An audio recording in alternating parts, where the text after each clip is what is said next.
Hello Indian football fans, welcome back to ISL transfer market.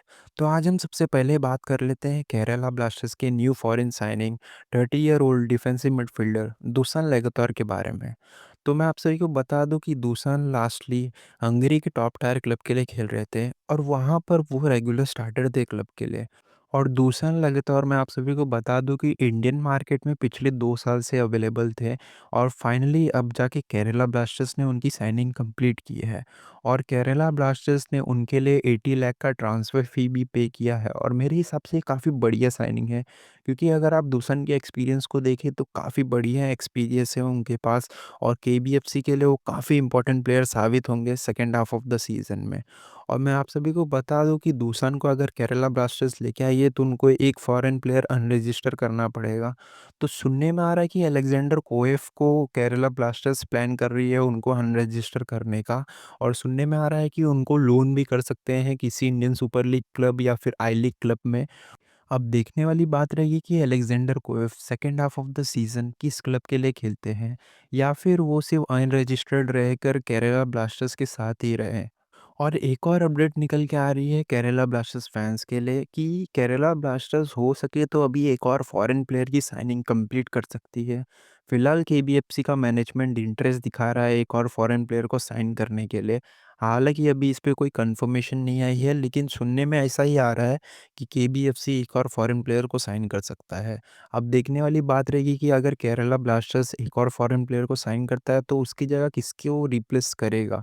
और मैं आप सभी को एक और चीज़ बता दूं कि क्वामे पेपरा का ऑटोमेटिक एक्सटेंशन क्लॉज है, जिस पे वो अगर specific amount of goal contributions करते हैं तो उनका कॉन्ट्रैक्ट एक्सटेंड हो जाएगा। हालांकि अभी तक डिटेल्स नहीं बाहर आई हैं कि कितना गोल कंट्रीब्यूशंस करना है एक्सटेंशन के लिए, लेकिन अगर वो रीच करते हैं तो उनका कॉन्ट्रैक्ट ऑटोमेटिकली एक्सटेंड हो जाएगा और उनकी काफ़ी ज़्यादा सैलरी हाइक होगी, ऐसा सुनने में आ रहा है, अगर उनका कॉन्ट्रैक्ट एक्सटेंड होता है तो। और केरला ब्लास्टर्स से रिलेटेड एक और अपडेट निकल के आ रही है कि ब्राइस मिरांडा जो कि उनके विंगर थे, वो लोन पे जा चुके हैं इंटर काशी में और अब rest of the season inter Kashi के लिए ही खेलेंगे ब्राइस मिरांडा। तो मेरे हिसाब से ये काफ़ी अच्छा डिसीजन था मैनेजमेंट की तरफ से, क्योंकि ब्राइस मिरांडा को गेम टाइम तो मिल नहीं रहा था केरला ब्लास्टर्स में। तो अच्छा है कि केबीएफसी के मैनेजमेंट ने उन्हें लोन आउट कर दिया इंटर काशी में, जहाँ पर उन्हें मोस्ट प्रोबेबली गेम टाइम मिल सकता है। एक और बड़ी अपडेट निकल के आ रही है केरला ब्लास्टर्स फैंस के लिए, और वो है उनके इंडियन डिफेंडर प्रीतम कोटाल से रिलेटेड। तो जैसे कि आप सभी को पता ही होगा कि प्रीतम कोटाल का कॉन्ट्रैक्ट केरला ब्लास्टर्स के साथ एंड ऑफ द सीज़न ख़त्म हो जाएगा। और मैं आप सभी को बता दूं कि सुनने में आ रहा है कि केबीएफसी उनका कॉन्ट्रैक्ट एक्सटेंड नहीं करेगी और ना ही अभी तक उन्होंने कोई भी कॉन्ट्रैक्ट एक्सटेंशन ऑफर किया है प्रीतम कोटाल को। तो most probably summer transfer window में केरला ब्लास्टर्स को छोड़ सकते हैं प्रीतम कोटाल और किसी और नए क्लब को जॉइन कर सकते हैं। हालाँकि अभी फ़िलहाल में तो काफ़ी क्लब्स इंटरेस्टेड होंगी प्रीतम कोटाल में, क्योंकि काफ़ी एक्सपीरियंस सेंटर बैक हैं वो, और फ़िलहाल काफ़ी क्लब्स को इंडियन सेंटर बैक की ज़रूरत है। अब देखने वाली बात रहेगी कि नेक्स्ट सीज़न प्रीतम कोटाल किस क्लब के लिए खेलते हैं। अगली बड़ी अपडेट निकल के आ रही है हैदराबाद एफसी के कोच से रिलेटेड। तो सुनने में आ रहा है कि हैदराबाद एफसी फ़िलहाल कोच के साथ काफ़ी ज़्यादा एडवांस टॉक्स में है और हो सकता है कि मोस्ट प्रोबेबली नेक्स्ट वीक तक वो अपने कोच को अनाउंस कर सकते हैं। और सुनने में आ रहा है कि कोच यूरोपियन कोच है, और अब देखते हैं कि कब तक हैदराबाद एफसी उनकी साइनिंग कंप्लीट कर लेती है। और मैं आप सभी को बता दूं कि कोच को आईएसएल का एक्सपीरियंस है नहीं, वो न्यू है टू आईएसएल और उन्होंने प्रीवियसली कोई भी इंडियन क्लब को मैनेज नहीं किया है। तो अब देखने वाली बात रहेगी कि कौन रहते हैं उनके कोच, और जैसे ही कोई कंफर्मेशन आती है या फिर कोई भी अपडेट आती है उनके कोच से रिलेटेड, मैं आप सभी को बता दूंगा। अगली अपडेट निकल के आ रही है नॉर्थ ईस्ट यूनाइटेड एफसी से रिलेटेड। तो सुनने में आ रहा है कि नॉर्थ ईस्ट यूनाइटेड एफसी कोई बड़ा इंडियन टारगेट को साइन नहीं करेगी। उनका फ़िलहाल ध्यान है आई लीग के ऊपर और वो बहुत ही अच्छे से आई लीग प्लेयर की स्काउटिंग करेंगे और most probably summer transfer window में वो आई लीग से प्लेयर को साइन करेंगे। क्योंकि आप सभी को पता ही होगा कि करंटली आईएसएल में इंडियन प्लेयर्स की वेजेस कितने हाई हैं और उनकी सैलरी काफ़ी ज़्यादा डिमांडिंग होती है। तो इसलिए नॉर्थ ईस्ट यूनाइटेड एफसी सुनने में आ रहा है कि इंडियन प्लेयर्स को ट्रैक करेगी वो भी आई लीग में से।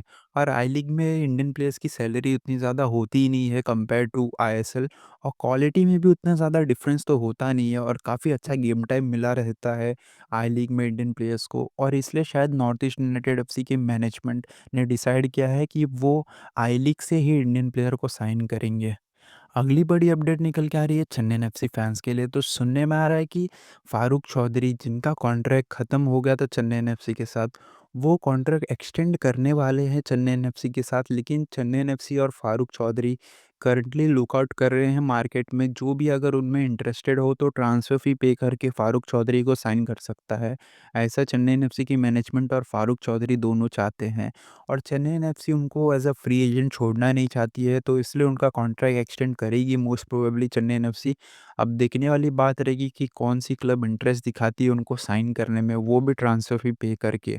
और अगली अपडेट निकल के आ रही है चेन्नई एफसी के फॉरेन प्लेयर कॉर्नर शील्ड से रिलेटेड। तो जैसे कि आप सभी को पता ही होगा कि कॉर्नर शील्ड्स करंट सीज़न में काफ़ी ज़्यादा क्रिएटिव रहे हैं, और उन्होंने काफ़ी ज़्यादा चांसेस क्रिएट किए हैं चेन्नई एफसी के लिए। और करंट सीज़न में उन्होंने 8 असिस्ट भी प्रोवाइड किया है चेन्नई एफसी के लिए।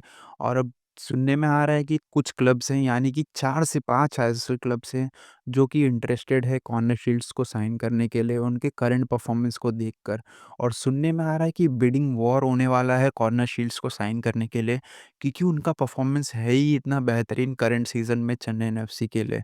और एक और बात मैं आप सभी को बता दूँ कि मोहन बगान सुपर जायंट्स उनमें से एक क्लब है जो कि कॉर्नर शील्ड्स को साइन करना चाहती है। तो जैसे कि आप सभी को पता ही होगा कि कुछ देर पहले अपडेट निकल के आई थी कि ग्रेग स्टेवर्ट्स को शायद से मोहन बगान सुपर जायंट्स कॉन्ट्रैक्ट एक्सटेंशन नहीं देगी, और वो स्कॉटलैंड वापस जा सकते हैं क्योंकि उनका काफ़ी इंजरी इश्यूज चल रहा है।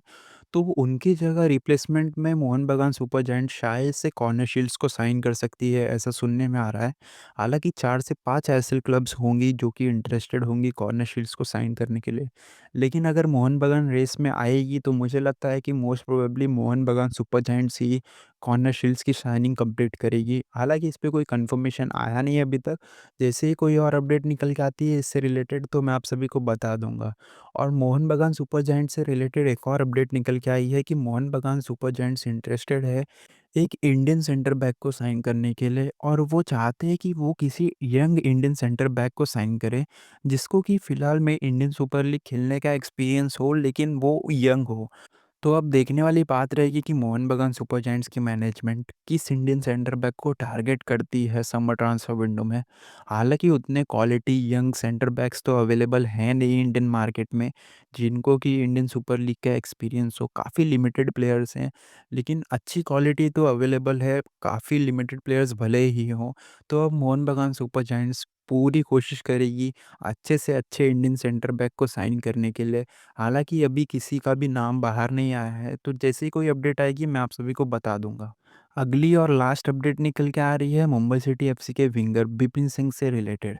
तो जैसे कि आप सभी को पता ही होगा कि बिपिन सिंह का उतना खास परफॉर्मेंस तो रहा नहीं है करंट सीज़न में मुंबई सिटी एफसी के लिए। उनका 0 गोल कंट्रीब्यूशंस है करंट सीज़न में मुंबई सिटी एफसी के लिए। और मैं आप सभी को बता दूँ कि उनका कॉन्ट्रैक्ट मुंबई सिटी एफसी के साथ एंड ऑफ द सीज़न ख़त्म होने वाला है, जिसकी वजह से वो और उनका रिप्रेजेंटेटिव नए क्लब को ढूँढने की तलाश में है, क्योंकि फ़िलहाल के लिए मुंबई सिटी एफसी इंटरेस्टेड नहीं है उनका कॉन्ट्रैक्ट एक्सटेंड करने के लिए। और मैं आप सभी को बता दूँ कि उनकी सैलरी डिमांड काफ़ी ज़्यादा है।